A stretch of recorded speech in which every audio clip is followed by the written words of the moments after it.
चूंकि यूपीए शासनकाल में कई सालों तक लगातार ये मामला अड़का रहा, अब चूंकि बीजेपी जैसे ही आई और एनडीए की सरकार ने इसको इम्प्लीमेंट कर दिया, उसके बाद से ही लगातार आप इस पर सवाल खड़े कर रहे हैं। मंशा को लेकर बीजेपी सवाल पूछ रही है कि आप लोगों को दरअसल प्रॉब्लम नहीं है, इस वजह से बीजेपी आपको लगातार कटघरे में दिखाई देती है। नहीं, ऐसा नहीं है। मैं आपको अभी थोड़ा सा तथ्य बताना चाहती हूँ।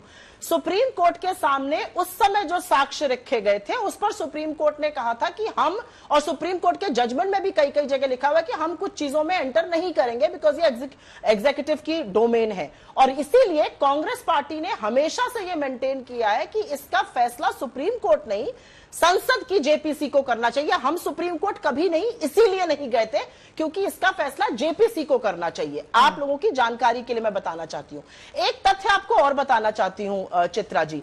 25 मार्च 2015 को एरिक ट्रैपियर जो सीईओ थे डसॉ एविएशन के, वो हिंदुस्तान आए थे। इंडियन एयरफोर्स के चीफ वहां पर मौजूद थे और एचएएल के चेयरमैन वहां पे मौजूद थे।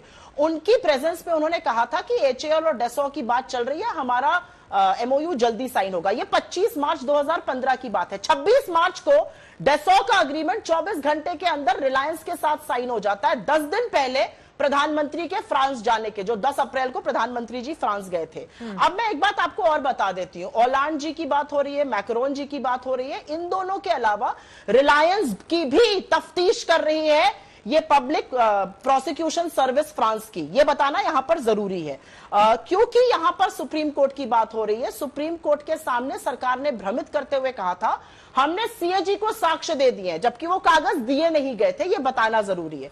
और थोड़ी सी जानकारी के लिए जरूर बता देना चाहती हूं कि जो लोगों ने ये तय किया था वो तो आज आपकी गोदी में बैठे हुए हैं, तो उनकी विश्वसनीयता पे क्या सवाल नहीं उठाना चाहिए क्या इस पूरे मुद्दे पर? क्योंकि एक पार्टी में इसकी वो हो रही है, भ्रष्टाचार हो रहा है, इसकी प्रोब हो रही है, इसका इन्वेस्टिगेशन हो रहा है, फ्रांस कर रहा है। हम हाथ पे हाथ धरे बैठे रहेंगे? ये पब्लिक फंड का पैसा है, ये करदाताओं का पैसा है।